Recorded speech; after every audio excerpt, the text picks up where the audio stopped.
Welcome to the Hot Seat Interview. I'm your host, Maggy Martinez, and today we are sitting down with Charlie Bailey, the chair for the Democratic Party of Georgia.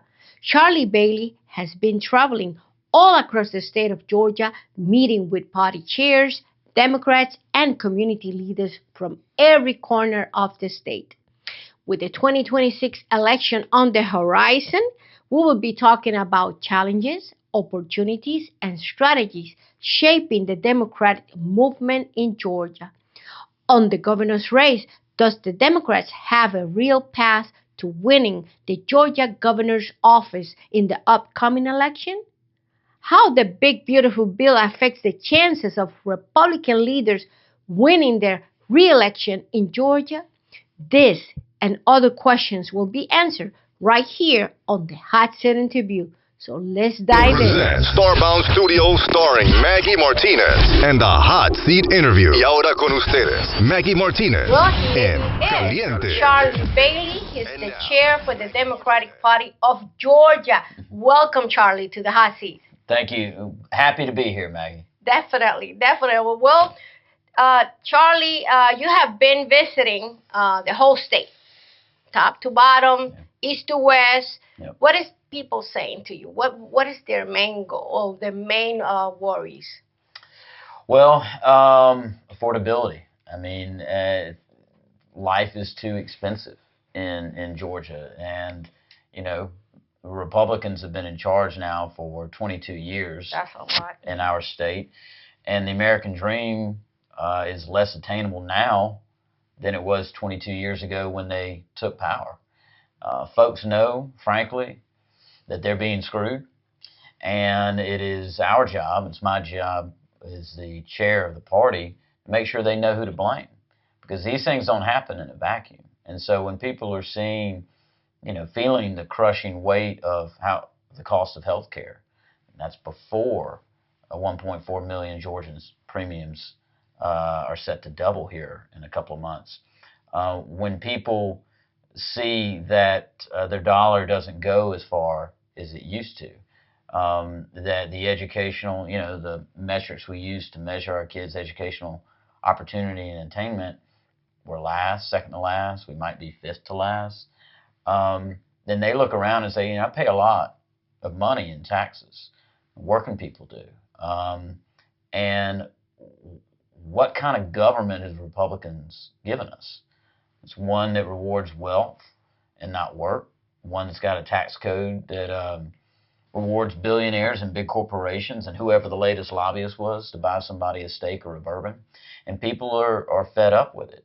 You combine that kind of oppressive environment we've been suffering under for 2 decades with what Republicans are doing in Washington, D.C. now, and people are fed up, and they are seeking and they want candidates that speak plain, that say just honestly what's going on, and speak to their needs and hopes, which I think that the vast majority of Georgians, they just want an equal shot. They just want an equal opportunity. Do you believe the Democratic Party has a real path to winning Georgia and the gubernatorial race? Absolutely. Absolutely, for all the reasons I just said. Now, look, we're a battleground state, and that means exactly that. It means it can be won and it can be lost. We've won here in Georgia recently, statewide. President Biden, of course, won it in 2020. We elected our friends John and Raphael to the United States Senate and re-elected Senator Warnock in 22. We've also lost here statewide. I've lost here statewide, as you know. I'm, 49% in 2018 and had the closest margin of any Democrat named Raphael Warnock in 2022. So if you need somebody to lose a real close statewide race, I got that down. But in all seriousness, it can be won and it can be lost. Some of it is outside of our control. It's environment. It's what's the national environment. 18 was a better year than 22. So what next year will bring, nobody can sit here and say we know for certain.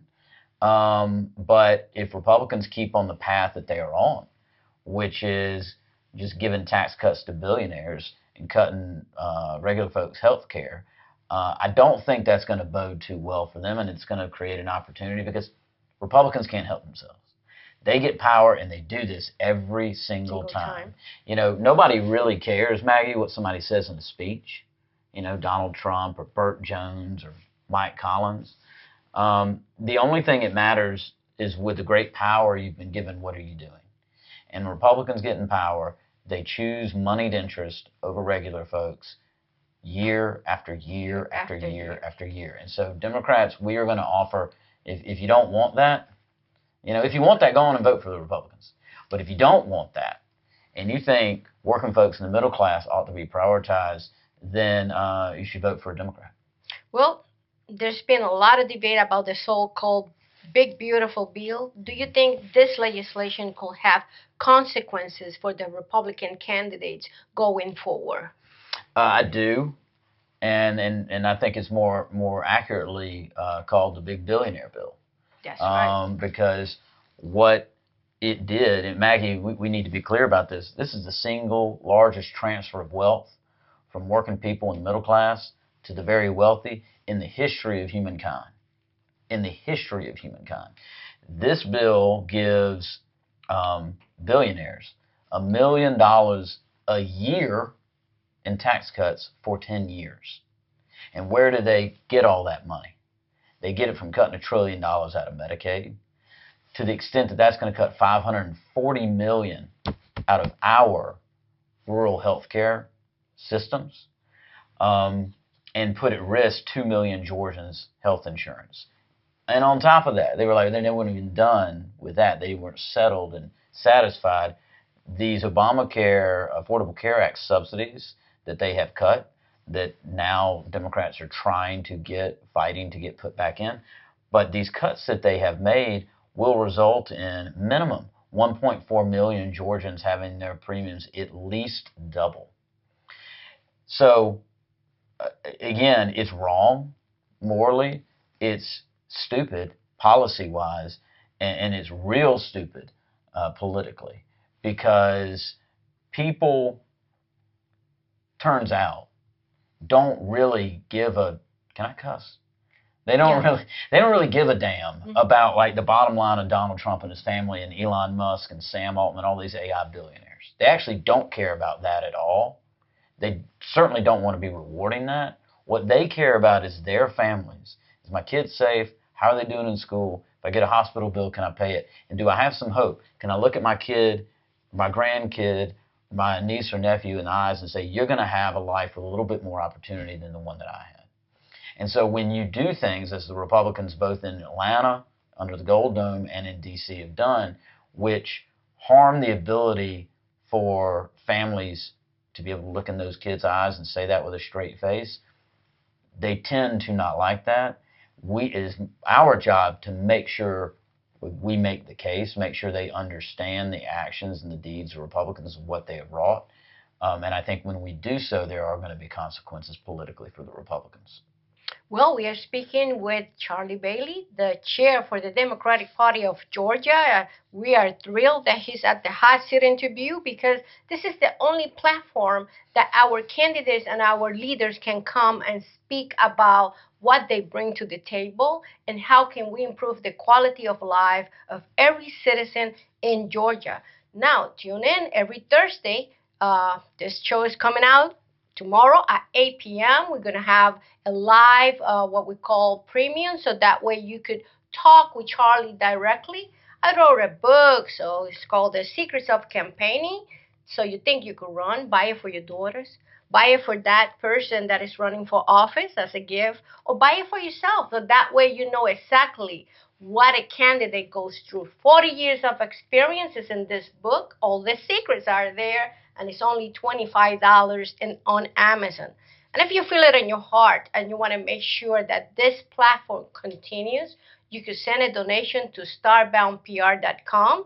And certainly we have to buy new equipment, and technology is changing so much. So it's important that you send those donations so we could keep the conversation going. Well, Charlie, how is the Democratic Party of Georgia approaching fundraising to remain competitive against the well-funded campaigns that Republicans have? Working really hard at it. That's what takes up most of my days, is raising money. But it is going well. We've raised in the, I guess, 5.5 months I've been chair. In some ways it seems like 5.5 years. Some ways it seems like 5 days. But we have raised way more money over that span than we've raised in quite a long time. So there's more work to do. But people are, whether it's the folks that send us $5 a month, or some of our bigger donors that we are re-engaging with the party, people just want to know, what's the plan? Right. Are you ready to fight? And are you ready to fight for us? And do you know what you're doing? And so we've been laying that out there, and we are getting a good response. It doesn't stop. We keep going. But the Carter Lewis dinner that we just had, which is our biggest annual fundraiser, raised over $500,000, and that is the most that dinner has raised in 19 years. That's excellent, excellent. How many Democrats are registered to vote? Well, it's always tough to know that, Maggie, because we don't have party registration in Georgia. So like in Florida, in North Carolina, they've got, you can register as Republican, Democratic, or Independent, or just So just imagine we got 3 million out of the, and 3 million sends $5 to the party. How much is that? Just $5. That's $15 million. Right there. I can go on vacation if we get that. Yeah, we'll go together. I'll take you to Puerto Rico to see Bad Bunny. Sounds great. Sounds great. Well, but that's an important point, because sometimes people they think that, well, if I can't give $500 or whatever, then like it don't matter. That is not at all the case. Not at all the case. Not at all. People powered fundraising. A big chunk of what we raise comes from folks giving like less than $50, like a lot. And so I would be remiss if I didn't mention our website, which is GeorgiaDemocrat.org. Just all spelled out, Democrat singular.org, where you can pitch in and become a monthly sustainer, like the NPR language. By month. We only need $5 a month. Imagine just that, to help the party move forward. Yeah. Well, many Americans are deeply concerned about what's going on nationwide, and with the current administration, the erosion in terms of the democratic norms. And you are a lawyer, you know what I'm talking about. What is your take about that? Well, people are right to be concerned. What we are seeing is un-American and unpatriotic, snatching folks off the street in broad daylight, hauling them off to God knows where without a lawyer, without evidence. It's illegal is what it is, and it's un-American. And to do it with folks with masks on without badges. I mean, that's not the way law enforcement works. As you know, I was a prosecutor. I was a gang prosecutor. Law enforcement wears badges and have their face. That is so the community that they are there to protect can trust them, and it's for accountability. It's for evidence. People don't trust them. The Hispanic community don't trust them, because they even come in cars that not identify. Right. And, there are times where you have undercover operations, but those are specific kinds of things. They are not for going out on the streets and rounding people up. Many of them U.S. citizens or residents, or folks with green cards. So imagine me when I go out there. I'm afraid to be out there, because it's evident I look at his Hispanic, right? And they don't know whether I'm a U.S. citizen or not. And just to think about that somebody's going to come with their face covered, unidentified card, that's very scary. I mean, that's, again, Maggie, I've prosecuted a lot of violent criminals that people, are put away for hundreds of years. And some of those crimes started with people with masks and unmarked cars pulling up. Like, you literally don't know, you have no way of knowing if that is just some criminal that's going to kidnap you. I've prosecuted kidnapping cases. And it was mass people pulling up in an unmarked SUV and grabbed a grandmother. You know, I mean, so how is any person supposed to know? That's how dangerous this is. And let me say this, like, again, as someone that has prosecuted organized crime, that is very important work. It is needed. Organized crime and gangs are a real scourge in this state and across the country. But that work is hard. That takes long-term investigations. That takes real detective work, and to build those cases. You know, all those people that, you know, whether they murdered someone, shot someone, robbed someone that I prosecuted and they went away for a number of years. You know what I had for each of those cases? I had evidence in a court of law, in front of a judge and a jury. And a due process. And due process. That is what America's about. Because you ain't got the evidence, then you ain't got no business restricting somebody's freedom. There's actually, outside of like the freedom to speak and say our beliefs, outside of that, it is the most fundamentally American thing that we do not restrict someone's freedom without evidence, without due process and cause. And so, you know, folks don't want chaos. You know, people want comprehensive immigration reform so that we can have an orderly process, so that people can become citizens, can be on a path to citizenship. People want that. What they are doing now doesn't address that. It doesn't have anything to do with what's going on at the border. It is harassing hardworking people that have not committed a crime. Well, Charlie, in 2020 and 2024, about 14 black men in Georgia voted for Donald Trump. 14%. 14%. So what is the party doing to address this shift and reconnect with the Democrats, especially with the males? Well, I'll say it's not it didn't start in 2024. We saw, even in 2020, we won, but we saw a slide, just ever so slightly a slide among both black voters and Latino Hispanic voters. In 2024, it was a little bit worse. And basically, we saw a slide. We saw a slide among Asian American voters in 2024 as well. I think it all comes down to this affordability. You know, across the board, we lost ground in 2024 with every group except black women and folks with college degrees. Every other way you want to slice the electorate, we lost ground. So I don't think it's a specific to, and I don't even think it's right to be like, oh, it's this particular kind of folks that didn't do the right thing and voted some other way. This is all connected to a historic affordability crisis that Americans and Georgians have been dealing with, and they blamed us in 2024. And I'm setting aside, you know, that Donald Trump, of course, didn't have the policy prescriptions to make it right, and we see that now. He's made it way worse.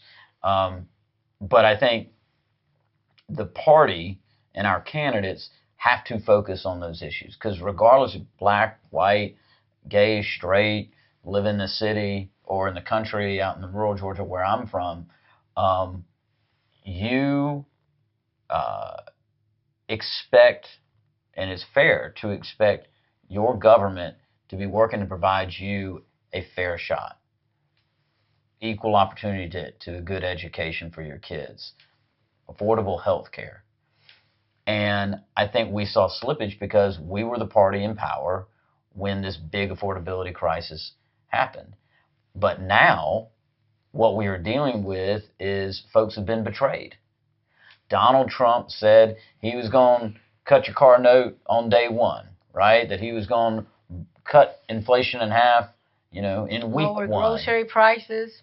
That he's going to make sure folks' health care doesn't go up, right? He said all of this. That's what elected him. Mm-hmm. That was the message. That is the message that elected him. It's why we lost ground among black women, black men, you know, Hispanics, Asian, white, basically everybody but black women and college educated. That is why we lost ground.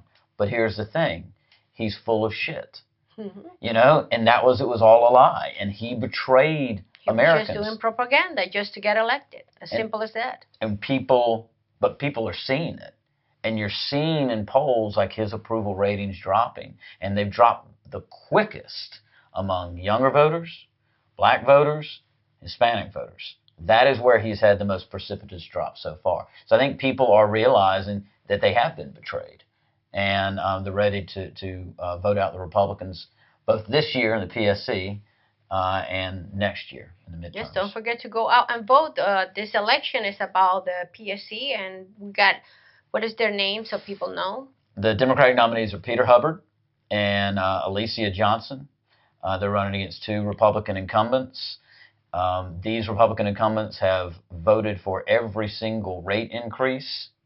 So let's take a step back. When you get your power bill, the power company can't just raise your rates, resulting in your bill going up.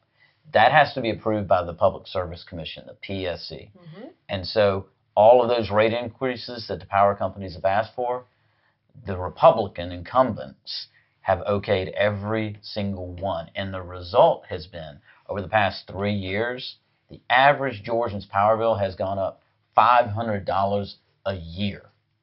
$1,500 over the last 3 years. And that's because of choices these Republicans have made. But here's the good news. People don't have to put up with that. They can vote directly on that and vote these people out in this election. Early voting is happening right now. It will continue this week, Saturday and Sunday, all next week. And then Election Day is November 4th. That's right. So come out and vote when we win these two seats. It will be the first time that Democrats have won a statewide constitutional office. This is to be distinguished from the U.S. Senate. A statewide constitutional office in 19 years. Don't forget to go out and vote for the PSC position. Don't forget that. It's important. Well, building a Hispanic movement within the party, not only Hispanic, Asian, Latinos, all of them. Is there a real movement within the Democratic Party to work with these communities? Yeah, we continue to. We have a lot of great relationships in the Hispanic and Latino community. We have a great caucus, the Latino caucus within the party, and then a number of good state legislators that we work with. But we're always building those relationships. And as the Hispanic and Latino community grows in Georgia, as it's been, we want to make sure that we're a partner, that we're out there in the community and showing what our values are. Because you can't assume that just people know, right? You have to be out there where people are and present, just like we've been talking here about democratic values, present those democratic values so they know that we're the big tent party that is going to work to make sure they have most economic opportunity they can in their lives. We are speaking with Charlie Bailey. He's the chair for the Democratic Party of Georgia. Tune in this Thursday because this interview is going to get really hot. Well, we have seen repeated reports of voters being purged out of the list. Clayton County alone, they purged 16,000 people. 16,000 voters are not in the list for this special election that we have right now for the PSC and local elections. So do you have numbers on how many voters being purged statewide and what the party is doing to inform the voters about this? So statewide, there were about 500,000 people that were removed from the rolls. Now, there's different categories.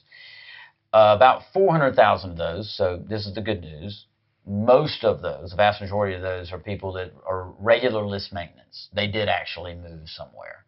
And we're a part of a system, a nationwide system, that is good for list maintenance. And so those are legitimate. But we have about 100,000 statewide that were removed because of this use it or lose it law.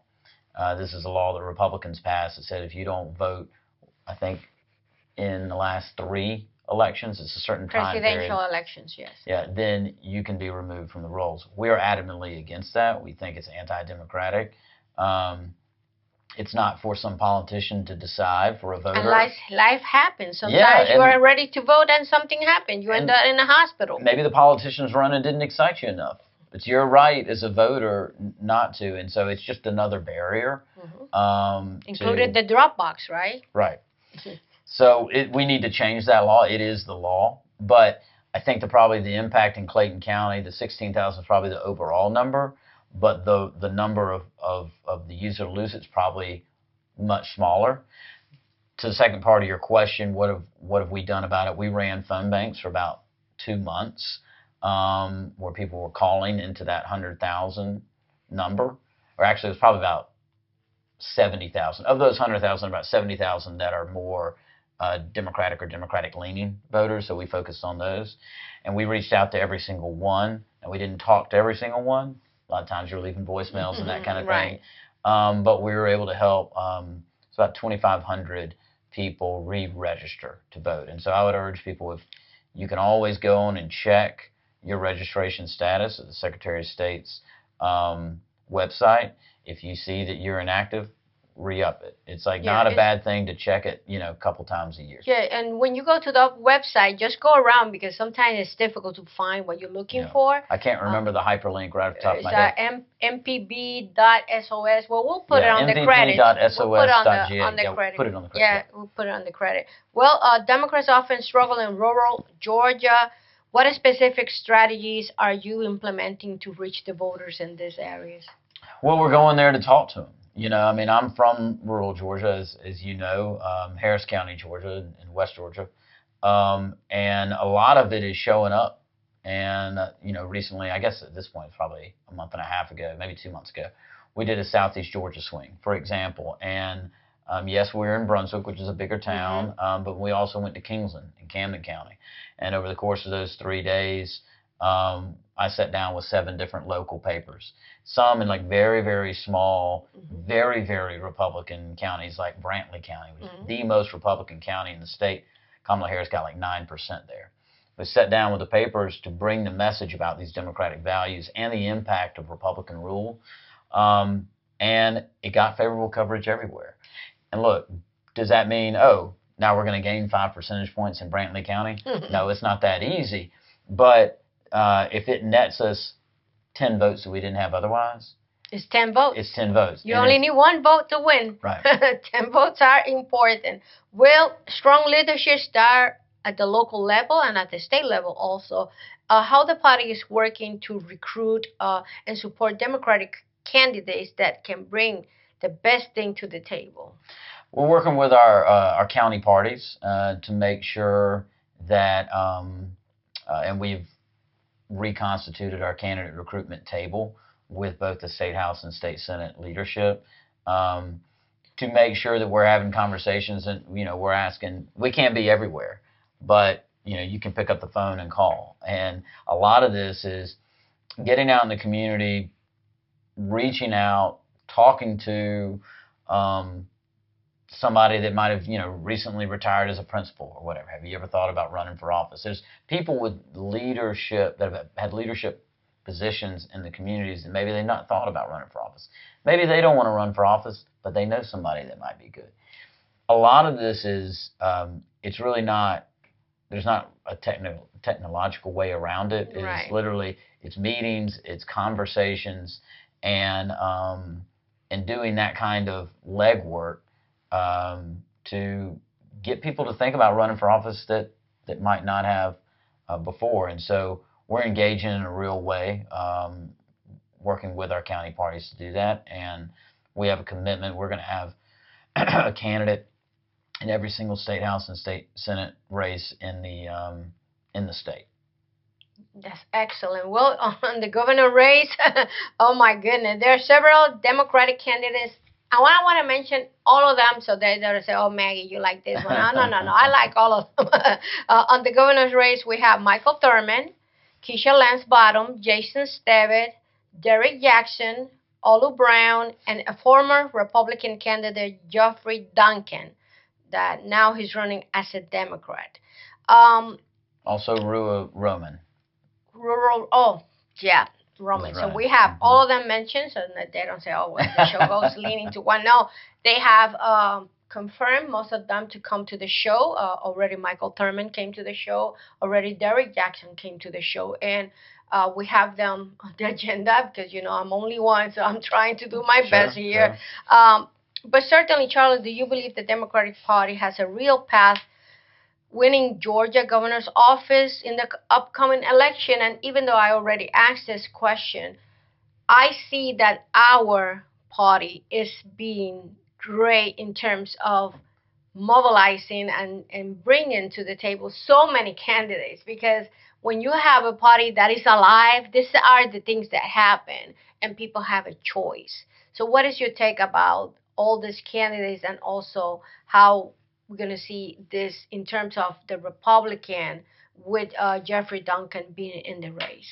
Well, I think we're gonna have a spirited primary. I think we got a lot of qualified candidates running, and that speaks to one, their belief in the state of Georgia and the people of Georgia and their desire to serve. It also speaks to how competitive this is. Serious people ain't going to take a ton of their time, takes a lot of time to run statewide, particularly for governor. They're not going to do that unless they think there's a good shot that they can win. So I think it shows the strength of us as a battleground state, that there's this many people running. And, they all have their theories of the case, and that is what a primary is for. And then at the end of the primary, I'm confident we're going to have a great nominee that is able to make the case about the failed 22 years of Republican rule and the hope that exists for the people of Georgia if they elect a Democrat. Well, I think the big beautiful bill is going to play. Big billionaire bill. Big billionaire bill is going to have an impact on the Republicans. Definitely, it's no doubt about it. What's happening locally, statewide, nationwide has been incredible, right? But they did a strategy, and a lot of people don't know this. When they approved the bill into law, they make sure that it's after the midterms election that will take place. What is your take about this? Well, they tried to have their cake and eat it too. Yeah. And they're trying to hide the things, the cuts they've made that affect most greatly working people's lives, but they've not been able to. I mean, one, the Affordable Care Act subsidies that they have cut are going to result in, on average, at least 1.4 million Georgians' health insurance premiums doubling. And there's some places like, Buddy Carter, who's running for Senate against John Ossoff. We haven't talked about that race, but we are going to reelect John Ossoff to the United States Senate next year. Buddy Carter, who's running in his district, his folks that are on the Affordable Care Act are going to have their insurance premiums go up 300%. Oh, wow. Mike Collins, who's also running for Senate, who is in Congress, in his district, they're going to go up on average 365%. So that's happening now. People are getting their notices in the mail here over the next month or so about what their premiums are going to cost next year. So that's not a delayed thing. That's a right now thing, which is why Senator Ossoff, Senator Warnock, and our Democrats in Congress are fighting so hard to get those cuts reinstated or cut back, rather. So that's in effect right now. You've also seen effects on these Medicaid cuts in Livonia, which is in northeast Georgia. The labor and delivery unit at that hospital is set to close in the next few weeks. And so folks up there are going to have to drive, an hour and 10 minutes, hour and 15 minutes down to Athens to have a baby. We're going to have people having, babies on 441 like it's 1925 instead of 2025. Not to mention that a lot of people that are taking care of our elderly, they're going to be closing. Yep. Well, and that's a nursing homes going to suffer cuts. Home health care is suffering cuts. And that's going to affect our our greatest generations, that we respect, our older populations. And so they have tried to put off some of this, but we're already seeing some of the effects of it, unfortunately. Well, the young people are reshaping politics in Georgia, no doubt about it. What role do you see youth activism playing in Georgia?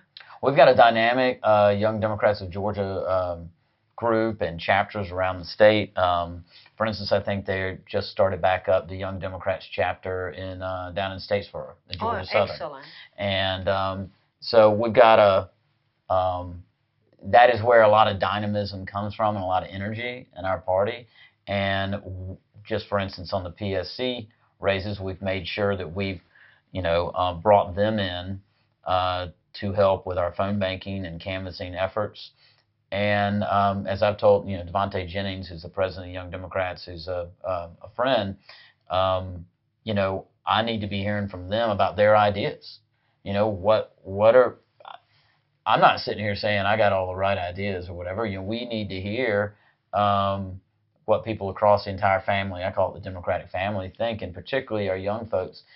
There's a way that they have of communicating, and I ain't that old, but I am 42. I don't qualify as a young Democrat anymore. I don't get on TikTok and all that kind of thing, but it is a very important way we need to be communicating, so we rely on them to make sure we're trying everything we can to get the message out to young folks.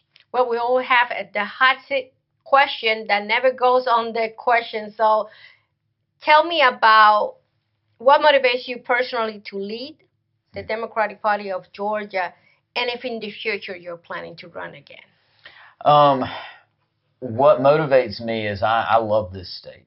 I'm an 8th generation Georgian, and I love it. I love our people, and I know the potential of this state. We call ourselves, we're the Empire State of the South, and we've really been held back by this Republican leadership. And I know that when we get power, not if, when we get power on the state level, what that will open up in terms of the opportunity for folks to build businesses, to build a better life, to leave a better life for their kids. It is impossible to overstate what that would mean to the people of Georgia. And that's what motivates me, because my job, as you know, and our job as the Democratic Party of Georgia is to elect as many Democrats to as many positions across the entire state as is humanly possible. And when we do that, we're going to get better policies that give a damn about working people in the middle class and not these billionaires and big corporations. So that's what motivates me. As to whether I'll run again for anything, I don't know. We need his talent. I don't know. I'm gonna work on this, right? Let's work on this one. But we're gonna bring him back. You never know. You'll be surprised. Well, it has been a pleasure to have you at the hot seat interview. For me, it's unique, right? It's something that you say, okay, he's coming. I was like, yeah, he's coming. But tell the camera your message for all Democrats of Georgia, and non-Democrat too. What is your stake for the 2026 election, and how can all citizens get involved? These elections, it is not an understatement to say that both in our state and in the country, what is on the line is what it is to be an American. What does it mean to say that we are patriots? What does it mean to say that, this is the land of the free and that everybody's got an equal shot and an equal opportunity? That's what's on the ballot. And I would say, give everybody hope. We're not, the spectators at the play. We're the actors in the play. You get to determine how this story goes. Nothing is set in stone. And you get to do that with your activism and with your vote. And if you want to be involved, and if you want to, 30 years from now or whatever, be able to tell your kids, hey, this is what I did when the moment came, then go to georgiademocrat.org, sign up to volunteer, whether you want to give money, whether you want to volunteer your time. We need all of that.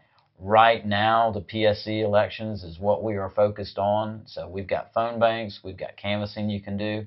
Let's win these races, which will send a massive signal about what is possible next year in Georgia. Well, thank you, Charlie, for coming. Thank you, Maggie.